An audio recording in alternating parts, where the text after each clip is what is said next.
Hello everyone, कैसे हो आप सब लोग। तो जैसे कि आपको पता है कि हमने लुसेंट जीके की सीरीज शुरू की हुई थी और उसी को कंटिन्यू करते हुए आज है हमारा लेक्चर नंबर 25।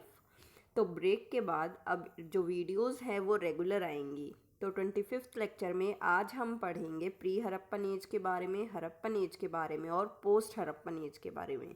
देखिए लुसेंट जीके में क्या किया गया है, 2 पेज अलग से इन तीनों के बारे में थोड़ा थोड़ा बताया गया है।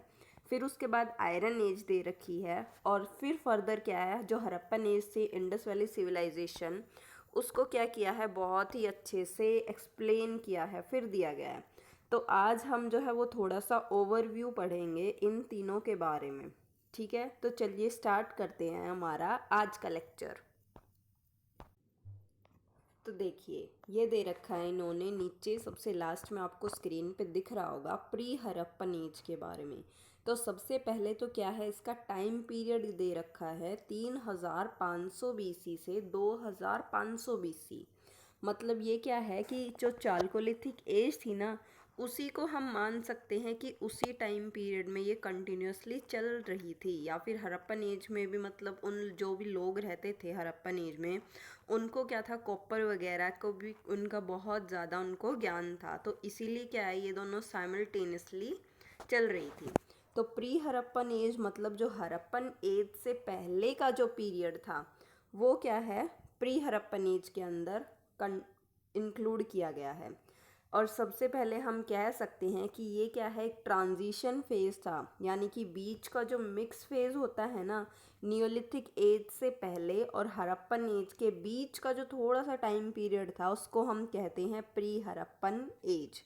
और इसकी जो सबसे ज़्यादा इम्पोर्टेंस है वो क्या है कि इसके अंदर क्या है, हड़प्पन सिविलाइजेशन की जो ग्रोथ थी या जो इवोल्यूशन था ना, वो क्या है, होना स्टार्ट हो गया था। और जो कल्चर वगैरह जो डेवलप हो रहा था, या जो लोग हैं जो जैसे जैसे अवेयर हो रहे थे, वो सब चीज़ें भी क्या हो गए थे, स्टार्ट हो गए थे। यानी कि हम इसको कह सकते हैं कि नियोलिथिक एज और हड़प्पन एज के बीच का जो टाइम पीरियड है उसको हम कहते हैं प्री हड़प्पन एज।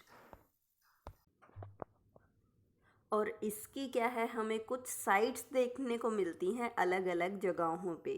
तो ये जो प्री हड़प्पन कल्चर था, ये साउथ वेस्ट अफ़गानिस्तान से लेके राजस्थान तक फैला हुआ था।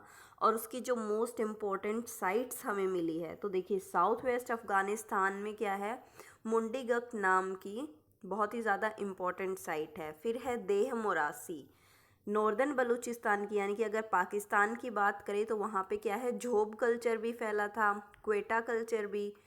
और इसके अंदर क्या है, ये जो अलग अलग साइट्स बता रखी हैं, वैसे ये इतना इम्पोर्टेंट तो नहीं है पर आप क्या है थोड़ा बहुत पढ़ सकते हैं। साउदर्न बलूचिस्तान के अंदर नल कल्चर और कुली कल्चर फैला था, जिसके अंदर जो साइट्स है वे हैं मेही, रोज़ी, मज़ेरा, डम। और पंजाब, जो आज के पाकिस्तान के अंदर जो पंजाब है, उसके अंदर कौन कौन सी है, हड़प्पा देखिए जो है। फिर है सरायखोला, जलीलपुर। तो हड़प्पा और जो सरायखोला है ये क्या है, बहुत ही ज़्यादा इम्पोर्टेंट साइट्स हैं।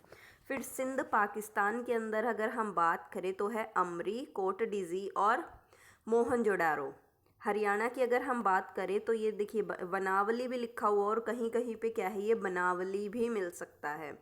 और क्या है, राखी गढ़ी। देखिए राखी गढ़ी क्या है, बहुत ही ज़्यादा इम्पॉर्टेंट साइट है। यानी कि हम मान सकते हैं कि आज के इंडिया में जो सबसे बड़ी बिगेस्ट हड़प्पन साइट है ना, वो क्या है, राखी गढ़ी है।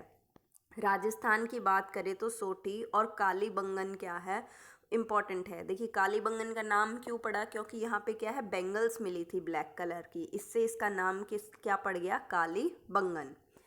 फिर क्या दिया गया है, सेकंड नंबर पे हड़प्पन एज, यानी कि जो इंडस वैली सिविलाइजेशन थी वो।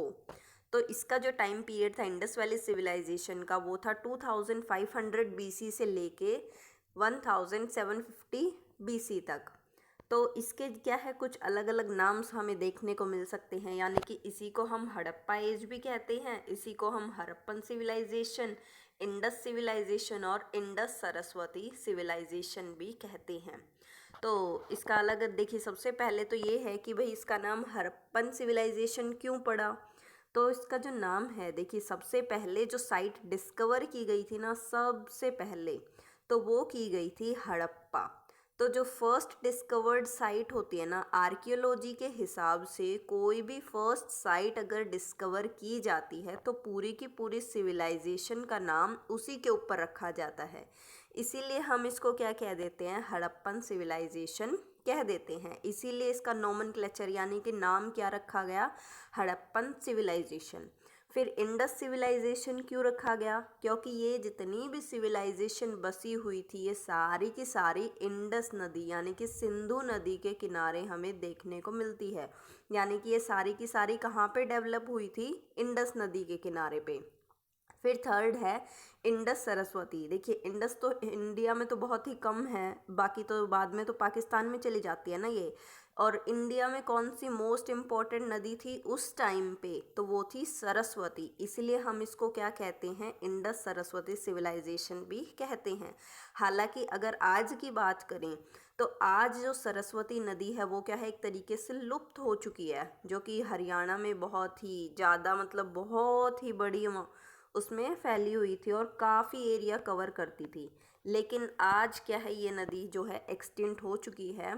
और जो मनोहर लाल खट्टर हैं उन्होंने क्या किया था, उन्होंने इसको दोबारा से काम भी इस पे शुरू किया था काफ़ी सारा, और जो कि आज तक भी चल रहा है। लेकिन इसमें मतलब इतनी ज़्यादा सफलता प्राप्त नहीं हुई है। और सरस्वती नदी के किनारे बहुत सारे तीर्थ भी पाए गए हैं। और जो हड़प्पन साइट्स की बात करें तो वो बहुत सारी है, कुनाल हो गई, राखीगढ़ी हो गई, तो ये सारी क्या थी, ये सरस्वती नदी के किनारे पे हमें मिलती थी। इसीलिए इसका नाम क्या रखा गया, इंडस सरस्वती सिविलाइजेशन। फिर है ये जो है मतलब कॉपर एज की ही सिविलाइजेशन है। इसकी अगर कुछ साइट्स की बात करें तो वो सब अफ़गानिस्तान से लेके, देखिए अफ़गानिस्तान से लेके महाराष्ट्र तक फैली हुई थी ये। तो अफ़गानिस्तान में जो इसकी मेन साइट्स है वो है शोरतुघई, जो कि कहाँ पे है, ठक्कर प्रोविंस में है, जो कि नॉर्थ ईस्टर्न अफ़गानिस्तान है ना, उधर। फिर सेकंड है मुंडीगक, जो कि है साउथ वेस्टर्न अफ़गानिस्तान में, जो कंधार प्रोविंस था ना, उधर है ये। बलूचिस्तान यानी कि पाकिस्तान में बात करें तो मेहरगढ़, किली गुल मोहम्मद, राना घुंडई, डाबर कोट, बालाकोट, निंडोबरी, अंजीरा, और ये सब साइट्स कहाँ पे है, पाकिस्तान में है। फिर जो पंजाब पाकिस्तान की बात करें तो वहाँ पे है हड़प्पा, जलीलपुर, देरावर और सराइखोला, और ये घनेरीवाल, और भी कई सारी हो सकती हैं जिसमें हड़प्पा सबसे ज़्यादा इम्पॉर्टेंट है। फिर सिंध पाकिस्तान की बात करें तो ये है मोहनजोडैरो, अमरी, कोट डिज़ी, रहमान धेरी, सुकूर, चहुंदड़ो, अली मुराद, जुकर, जांगर, ये सब कुछ। देखिए ये जो है ये हम क्या है थोड़ा सा मोटा मोटा सा पढ़ रहे हैं, क्योंकि हड़प्पन एज क्या है बहुत ही बड़ी सिविलाइजेशन थी और इसके बारे में आगे क्या हुआ है डिटेल में दिया गया है। तो आज क्या है, ये जो लेक्चर है ये थोड़ा सा ओवरव्यू रहने वाला है। फिर जम्मू कश्मीर की बात करें तो यहाँ पे क्या है, मांडा, हरियाणा में बनावली, राखीगढ़ी, भगवानपुरा, और भी बहुत सारी है हरियाणा में, तो जैसे कि कुनाल हो गया, औरंगाबाद हो गया। फिर है राजस्थान की मैं बात करें तो कालीबंगन है, गणेश्वर है, शीशवाल है, बारा है, हनुमानगढ़ है। ये सब कुछ कौन सी साइट्स हैं, हड़प्पन साइट्स है जो कि राजस्थान में है। उत्तर प्रदेश की बात करें तो आलमगीरपुर, देखिए ये क्या है, ये सबसे ज़्यादा ईस्टर्न साइट है। यानी कि बात करें कि सबसे ज़्यादा पूरी सिविलाइजेशन में जो ईस्टर्न मोस्ट साइट है वो कौन सी है, तो वो कौन सी है, उत्तर प्रदेश की आलमगीरपुर है। और अगर हम बात करें किसकी सबसे साउदर्न साइट कौन सी है, तो वो महाराष्ट्र की दैमाबाद है। और गुजरात में भी बहुत ही ज़्यादा इम्पोर्टेंट साइट्स है, जैसे कि धोलावीरा हो गया, लोथल हो गया, सुरकोटड़ा, ये सब कौन सी है, गुजरात की हैं। फिर लास्ट में रहता है पोस्ट हड़प्पन एज, यानी कि हड़प्पन एज क्या था, एक टाइम पे ऐसा आया था जब क्या था मतलब ख़त्म होने लग गई थी। तो उसके बाद का जो पीरियड का यानी कि जो एंड पे था उसको हम कहते हैं पोस्ट हड़प्पन एज, जो कि था 2000 बीसी से 1000 बीसी तक था। और इसके बाद कौन सी एज आती है, आयरन एज आती है। तो 2000 बीसी में जो डिफरेंट रीजन्स में इंडियन सब कॉन्टिनेंट के अंदर क्या था, अलग अलग रीजनल कल्चर्स बनने शुरू हो गए थे। अलग अलग रीजनल कल्चर्स से हम मान सकते हैं, जैसे कि काफ़ी सारे अलग अलग कल्चर थे, अगले पेज पे दिए भी गए हैं, जैसे कि चिरांड कल्चर हो गया, जोरवे कल्चर हो गया, और भी अलग अलग हम नेक्स्ट पेज पे पढ़ेंगे। तो ये क्या है, ये एक तरीके से अर्बन कल्चर नहीं थे, लेकिन कौन से थे, रूरल कल्चर्स थे। तो इनका जो नॉमेनक्लेचर है वो भी उसी तरीके से दिया गया है। तो ये देखिए, साउथ ईस्टर्न राजस्थान में कौन सा कल्चर डेवलप हुआ था, आहार कल्चर। इसको हम क्या है, बनास कल्चर भी बोल देते हैं। क्यों? क्योंकि ये क्या है, बनास रिवर के पास में क्या हुआ था, डेवलप हुआ था। तो देखिए, जो हड़प्पन वैली सिविलाइजेशन के जो ऐसे कहते हैं ना कि भाई ये जो सिविलाइजेशन है ये एंड कैसे हुई, क्यों हुई, तो इसके क्या है, हमें कुछ ऐसे खासे सबूत मिलते नहीं हैं। और क्या है, अलग अलग थ्योरीज दी गई हैं बहुत सारी। तो और ऐसा भी मान सकते हैं कि भाई बाढ़ आ गई थी, या अर्थक्वेक आ गया था, या कोई भी नेचुरल आपदा आ गई थी ऐसे। और इसीलिए क्या था, जो वहाँ के पीपल थे हो सकता है दूसरे रीजन्स में शिफ्ट हो गए हों, इसीलिए ही तो अलग अलग कल्चर डेवलप हुए होंगे ना। तो इसमें जो है अहर कल्चर है, बनास कल्चर है, वो क्या है, बनास रिवर के पास में उदयपुर डिस्ट्रिक्ट में वहाँ पे डेवलप हुआ था। ठीक है, और यहाँ के लोगों को क्या है, कॉपर के बारे में भी काफ़ी कुछ पता था। फिर है वेस्टर्न मध्य प्रदेश में बात करें तो कयत्था कल्चर है, वो भी क्या है, किस नदी के किनारे पे, काली सिंध नाम के नदी के किनारे पे, जो कि चंबल की बहुत बड़ी ट्रिब्यूटरी है उज्जैन डिस्ट्रिक्ट में, वहाँ पे डेवलप हुआ था।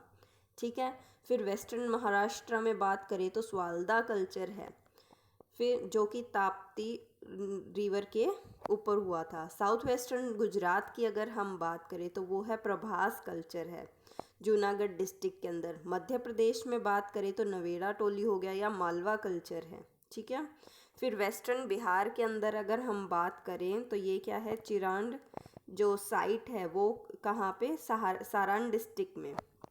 फिर वेस्टर्न महाराष्ट्र में जोरवे कल्चर है। देखिए ये क्या है, ये थोड़ी सी इम्पोर्टेंट साइट है, और ये कल्चर भी बहुत ही ज़्यादा इम्पोर्टेंट है। क्यों? क्योंकि ये जो है, ये जो जोरवे कल्चर है ये डेवलप कहाँ पे हुआ था, अहमदनगर डिस्ट्रिक्ट में हुआ था। और किस नदी के किनारे, जो परावरा रिवर है उसके लेफ्ट बैंक पे ये जो कल्चर है ये डेवलप हुआ था। फिर ही है ये कि भाई ये इम्पोर्टेंट क्यों है, ये इम्पोर्टेंट इसलिए है क्योंकि ये जो साइट है ना जोरवे कल्चर की, जहाँ पे आर्कियोलॉजी ने एक्सकेवेशंस किए होंगे या खोज की होगी, तो वहाँ पे क्या है, हमें कॉपर से बने हुए अलग अलग स्टैचूज़ मिले हैं, जैसे कि कोई राइनासोरस का मिला है, एलिफेंट का मिला है, बफेलो का मिला है। ठीक है, तो इसीलिए क्या है, ये जो है, और हमें टेराकोटा से बनी हुई मदर गॉडेस वगैरह की काफ़ी सारी चीज़ें मिली हैं यहाँ से। इसलिए जो जोरवे कल्चर है ये क्या है, वेस्टर्न महाराष्ट्र का बहुत ही ज़्यादा इम्पोर्टेंट कल्चर है।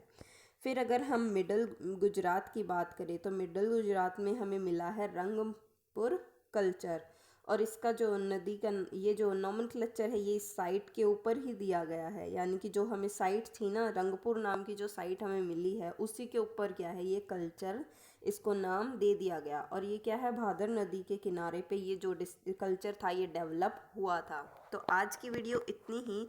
नेक्स्ट वीडियो में हम जो है स्टार्ट करेंगे, या तो आयरन एज स्टार्ट करेंगे, या फिर जो हड़प्पन सिविलाइजेशन है उसको बहुत ही ज़्यादा ब्रीफ में उसको हम क्या करेंगे, पढ़ेंगे। अलग अलग साइट्स के बारे में पढ़ेंगे जो कि मोस्टली क्वेश्चंस में आता है।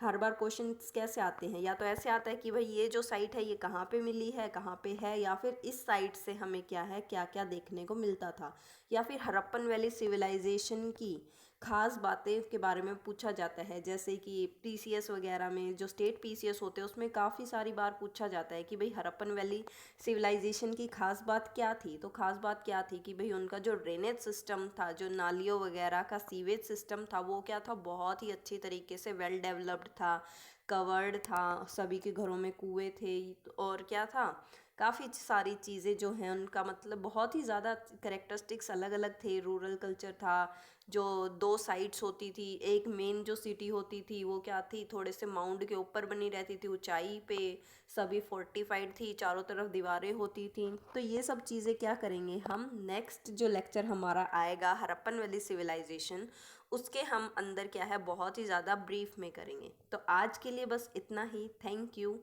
And have a nice day.